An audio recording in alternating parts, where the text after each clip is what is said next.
أعوذ بالله من الشيطان الرجيم بسم الله الرحمن الرحيم وتفقد الطير فقال ما لي لا أرى الهدهد أم كان من الغائبين لأعذبنه عذابا شديدا أو لأذبحنه أو ليأتيني بسلطان مبين فمكث غير بعيد فقال أحطت بما لم تحط به وجئتك من سبأ بنبأ يقين إني وجدت امرأة تملكهم وأوتيت من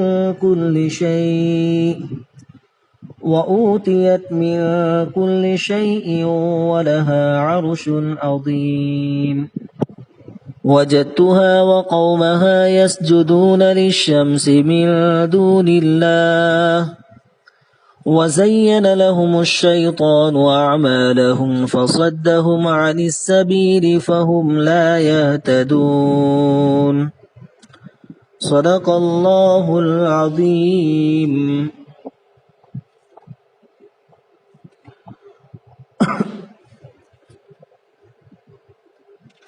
بزرگوں اور پیارے بھائیوں، سورہ نمل کی یہ آیت نمبر 20 سے میں نے کچھ آیتیں تلاوت کی ہے. جن آیتوں کی تلاوت کی ہے ان آیتوں کا ترجمہ یہ ہے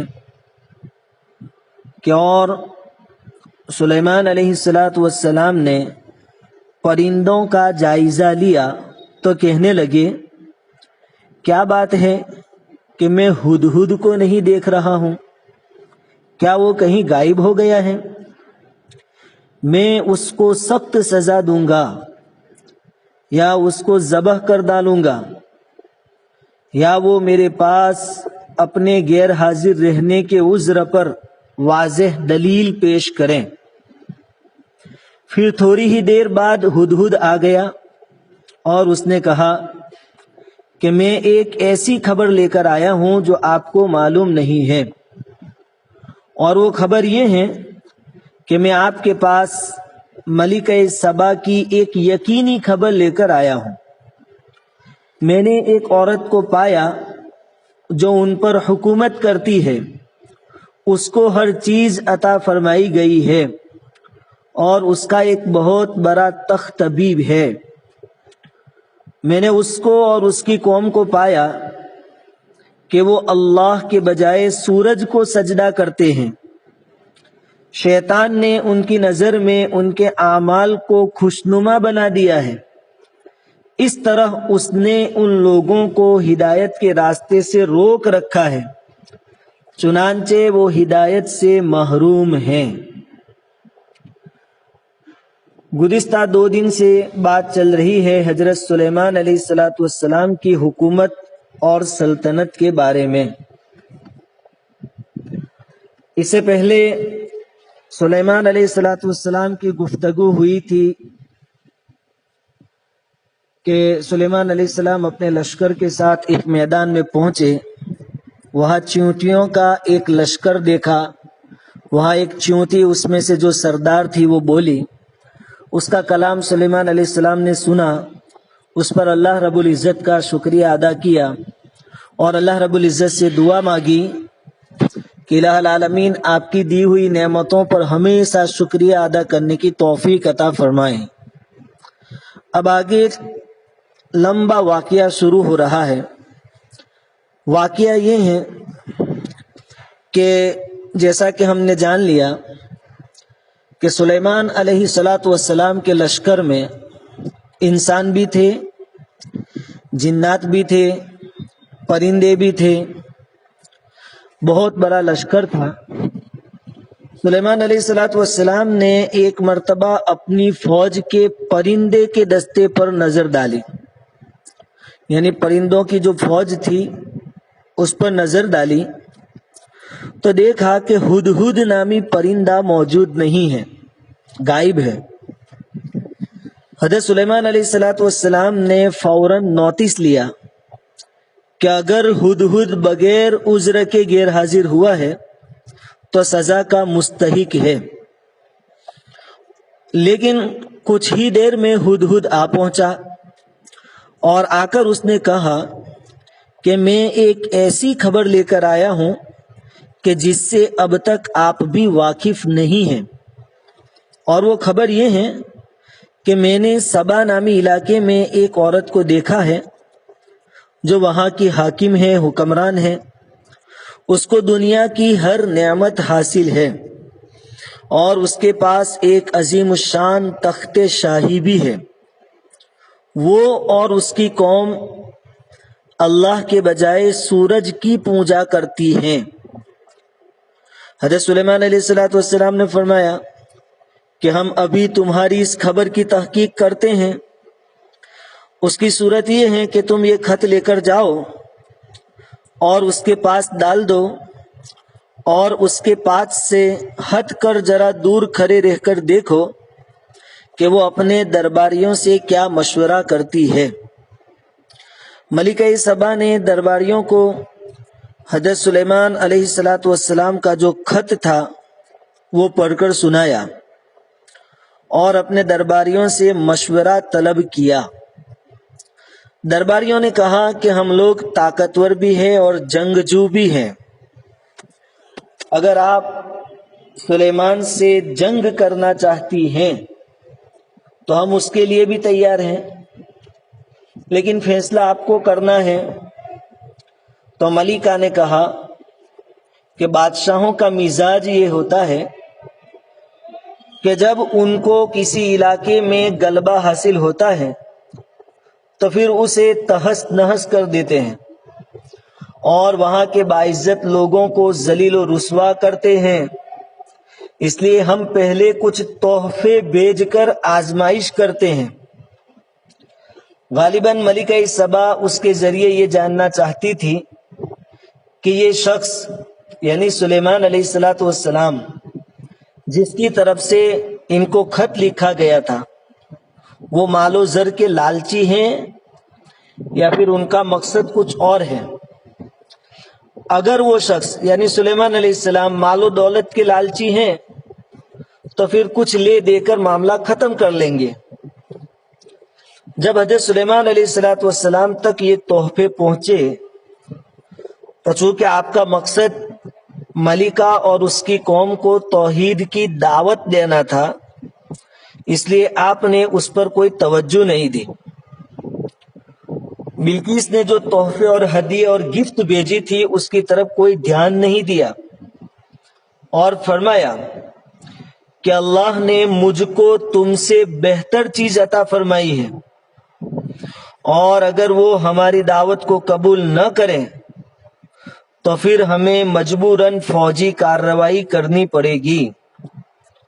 حضرت سلیمان علیہ السلام نے اپنے دربار کے جناتی ارکان سے دریافت فرمایا، یعنی آپ کے دربار میں جو جنات تھے ان سے پوچھا کہ ملکہ سبا جس کا نام بلقیس بتایا جاتا ہے وہ یہاں ہمارے دربار میں آنے کے لیے سامان سفر باندھ چکی ہے۔ سلیمان علیہ السلام کو پتہ چل گیا ہوگا تو سلیمان علیہ السلام نے اپنی فوج میں جو جنات تھے ان سے کہا کہ ملکہ سبا یہاں آنے کے لیے نکل چکی ہے، سفر کی تیاری اس نے کر لی ہے، کیا تم میں سے کوئی ہے جو اس کے ہمارے دربار میں آنے سے پہلے پہلے اس کا شاہی تخت لے کر یہاں آ جاوے؟ حالانکہ وہ تخت بہت بڑا بھی تھا، ملکہ سبا کا تخت، اور بہت وزندار بھی تھا، بہت بھاری بھی تھا۔ پھر بھی جب سلیمان علیہ السلام نے یہ بات کہی تو ایک شخص نے کہا کہ اس مجلس کے ختم ہونے سے پہلے میں اسے لا کر حاضر کر سکتا ہوں، مجھے اتنی طاقت حاصل ہے کہ اس سے پہلے کہ یہ مجلس ختم ہو میں وہ تخت لا کر یہاں رکھ سکتا ہوں۔ اسی مجلس میں دوسرا بھی ایک تھا، اس نے کہا کہ مجھے تو اتنی بھی دیر نہیں لگے گی، میں تو پلک جھپکتے ہی وہ تخت حاضر کر دوں گا، سلیمان علیہ السلام نے اس کو اجازت دی.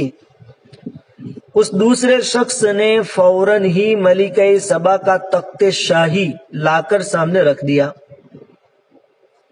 اب یہ بھی ایک موقع تھا کہ اس موقع پر حضرت سلیمان علیہ السلام اپنی اس طاقت پر ناز کرتے، فخر کرتے کہ دیکھو میں کیسی کیسی مخلوق کا مالک ہوں کہ جو مخلوق پلک جھپکتے ہی اتنا بھاری اور اتنا بڑا تخت لا کر مجھے دے سکتی ہے، اور ایسی مخلوق کا میں حاکم ہوں. یہاں فخر کر سکتے تھے، لیکن حضرت سلیمان علیہ السلام نے پھر اللہ کا شکر ادا کیا اور اشارہ فرمایا کہ یہ موقع انسان کے امتحان کا ہوتا ہے کہ وہ اپنی کامیابی پر غرور اور فخر کرتا ہے یا خدا کے سامنے سجدے شکر کرتا ہے. حضرت سلیمان علیہ السلام نے ملکہ سبا کے امتحان کے لیے حکم دیا کہ اس کا جو تخت شاہی ہے اس میں تھوڑی بہت تبدیلی کر دی جائے، دیکھا جائے کہ ملکہ اپنے اس تخت کو پہچان پاتی ہے یا نہیں، یعنی اس کی عقل کا امتحان ہو جائے. اب ملکہ سبا دربار سلیمانی میں پہنچتی ہے، یعنی ملکہ سبا حضرت سلیمان علیہ السلام کے دربار میں آ پہنچی اور حیرت کی آنکھوں سے دیکھتی ہے کہ اس کا تخت شاہی یہاں رکھا ہوا ہے. جیسے ہی وہ آئی اور اس نے اپنا تخت شاہی دیکھا، حضرت سلیمان علیہ السلام نے بطور امتحان کے اس سے پوچھا کہ کیا تمہارا تخت ایسا ہی ہے؟ تو وہ ملکہ کہنے لگی کہ گویا یہ وہی ہے. خیر اس نے اپنے تخت کو پہچان لیا. تب حضرت سلیمان علیہ السلام نے اپنے دربار کا ایک اور عجوبہ دکھایا کہ ملکہ کو محل میں داخل ہونے کی دعوت دی کہ آپ ہمارے محل میں تشریف لائیے. محل کے صحن میں خوبصورت شیشہ کاری کی گئی تھی اور نیچے پانی کا حوض بنایا گیا تھا، اور یہ کام اتنی صفائی سے کیا گیا تھا کہ ملکہ کو ذرا بھی اندازہ نہ ہو سکا کہ صاف و شفاف پانی پر شیشے کی چھت ڈالی گئی ہے. یعنی اس طرح بنایا گیا تھا کہ نیچے پانی کا حوض تھا اور اس کے اوپر شیشے کا چھت بنایا گیا تھا، اور شیشہ اتنا کلین تھا کہ اس میں سے نیچے کا پانی نظر آتا تھا، اور پہلی نظر دیکھنے والے کو یہ اندازہ نہیں ہو سکتا تھا کہ پانی کے اوپر شیشہ بھی ہے. دیکھنے والا پہلی نگاہ میں یہی سمجھے کہ یہ پانی ہے. اس طریقے سے شیش محل بنایا گیا تھا.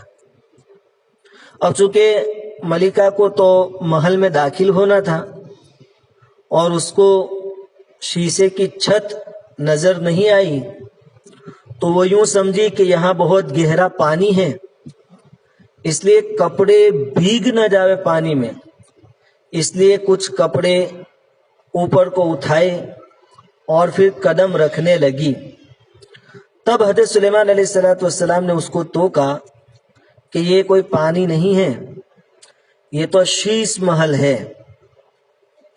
بادشاہوں اور حکمرانوں کے یہاں عیش و عشرت کے جو نقشے سجائے جاتے تھے اور فن تعمیر کی جن نزاکتوں کا مظاہرہ کیا جاتا تھا، ملکہ سبا ان سے اچھی طرح واقف تھی. اس نے اندازہ کر لیا کہ یہ صرف انسانی ہاتھوں کا کارنامہ نہیں ہے، بلکہ حضرت سلیمان علیہ السلام کے ساتھ اللہ کی مدد بھی ہے، اور اللہ نے ایک ایسی مخلوق کو ان کے تابع کر دیا ہے جس کے ذریعے تعمیری حسن و جمال کا یہ شاہکار وجود میں آیا. اب تک اس نے حضرت سلیمان علیہ السلام کو ایک بادشاہ کے روپ میں دیکھا تھا، لیکن اب اس نے بادشاہت کے اس ظاہری تعجب خیز ماحول میں چھپی ہوئی نبوت کو بھی سمجھ لیا اور بے ساختہ بول پڑی کہ اب تک جو میں کفر و شرک میں مبتلا رہی، یہ میرا اپنے آپ کے ساتھ ظلم تھا، اور اب میں خدائے رب العالمین پر ایمان لاتی ہوں. یعنی ملکہ سبا کو اندازہ ہو گیا کہ سلیمان علیہ الصلوۃ والسلام کے محل میں جو کاریگری کی گئی ہے کہ ملکہ سبا کا تخت شاہی اس کے آنے سے پہلے اٹھا کر یہاں رکھ دیا گیا، اس میں کچھ تبدیلی کر دی گئی. اسی طرح شیش محل قائم کیا گیا کہ جس میں نیچے پانی تھا اور اوپر شیشے کی چھت بنائی گئی تھی جو ایک نظر میں نظر نہیں آتی تھی. یہ جو کاریگری تھی.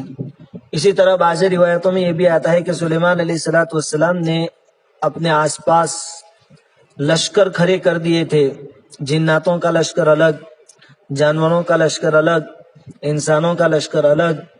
یہ جاہو جلالی، یہ شان و شوکت دیکھ کر ملکہ سبا سمجھ چکی تھی کہ یہ جو سلیمان علیہ الصلوۃ والسلام ہے وہ صرف کوئی دنیاوی بادشاہ نہیں ہے، بلکہ ان کے ساتھ اللہ رب العزت کی مدد بھی شامل حال ہے.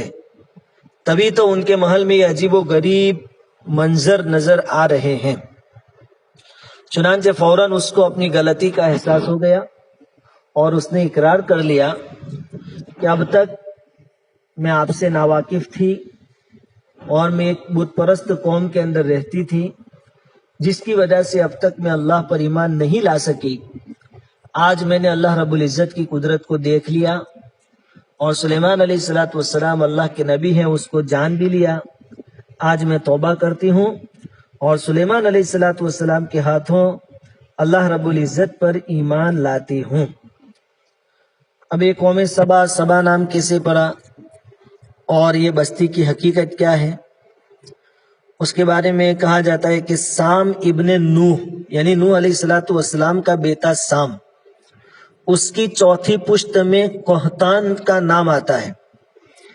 قحطان ایک شخص تھا، اس کے پوتے کا نام عبد الشمس اور لقب سبا تھا، اس کی سرنیم سبا تھی. اسی عالی حوصلہ شخص نے سلطنت سبا کی بنیاد رکھی تھی. یعنی نوح علیہ الصلوۃ والسلام کا بیٹا سام اور اس کی چوتھی پشت میں ایک آدمی تھا قحطان. قحطان کا پوتا تھا عبد الشمس، اس کا لقب تھا سبا، اور اسی نے سبا ملک کی جو سلطنت ہے اس کی بنیاد ڈالی تھی. اس سلطنت کا زمانہ عروج 1100 سال قبل مسیح تھا. عیسیٰ علیہ الصلوۃ والسلام کی آمد سے 1100 سال پہلے کا زمانہ. اس کی حکومت کا اصل مرکز جزیرہ نما عرب کے جنوب مغرب میں یمن کے علاقے میں تھا، اور سلطنت کا دائرہ حضر موت سے گزرتے ہوئے افریقہ میں حبشہ تک پہنچا ہوا تھا. یعنی اس کی حکومت کا دارالحکومت کا علاقہ اتنا تھا. حضرت سلیمان علیہ الصلوۃ والسلام کے زمانے میں یہاں ایک زبردست اور وسیع رقبے کی حامل حکومت موجود تھی جس کا شمار اس زمانے کی متمدن اور ترقی یافتہ قوموں میں ہوتا تھا. سبا کی جس ملکہ کا قرآن پاک میں ذکر آیا ہے، اسرائیلی روایتوں میں اس کا نام بلقیس بتایا گیا ہے.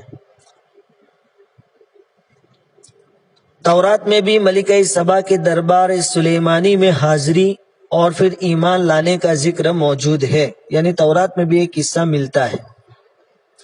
اب سوال یہ ہے کہ کیا ملکہ سبا حضرت سلیمان علیہ الصلوۃ والسلام کے نکاح میں آ گئی تھی؟ یعنی جیسے ایمان لے آئی ایسے ہی ایمان لانے کے بعد حضرت سلیمان علیہ الصلوۃ والسلام سے نکاح ہوا تھا؟ قرآن اور حدیث میں اس کا کوئی ذکر نہیں آیا ہے، لیکن یہودیوں کے وہاں یہ بات معروف ہے کہ حضرت سلیمان علیہ الصلوۃ والسلام نے ان سے نکاح کر لیا تھا اور پھر انہیں اپنے ملک واپس ہونے کی اجازت بھی دے دی تھی.